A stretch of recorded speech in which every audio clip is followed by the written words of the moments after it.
OMG, Dominic Roque umamin na sa publiko na isa siyang bakla.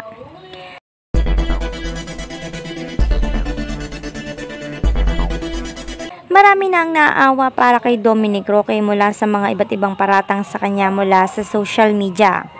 Matapos ang kontrobersiya na hiwalayan nila ni Bea Alonzo kung saan ang malalapit na kaibigan na nito ang nagsalita para sa kanya. Sana'y huwag daw muna nating husgahan ang pagkatao ni Dominic Roque.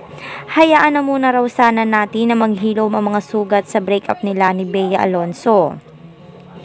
Mula sa masasakit na paratang sa kanya ay hindi na raw kinakaya pa ni Dominic ang lahat ng mga ito.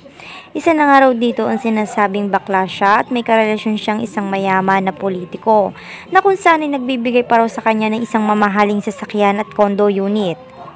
Dahil kung iisipin raw ay hindi naman daw ganun kaaktibo ito sa showbiz para magkaroon ng gaya ng mga ito. Buong akala pa nga raw ng marami ay si Bea Alonzo ang nagbibigay ng mga ito sa kanya. Ngunit maging ang aktres na si Bea Alonzo raw ay nagulat kung saan at sino ang nagbibigay nito sa kanya. Hindi naman daw materialistic na tao si Bea Alonzo kaya hindi ito tumitingin sa yaman ng isang tao. Kaya gano'n na lang daw kasakit para kay Bea Alonzo ang malaman niya na may ginagawa palang kaanumalyahan si Dominic Roque. Kaya ito nagkakaroon ng malalaking halaga na buong pag-akala ni Bea raw ay sa malinis itong paraan ng gagaling.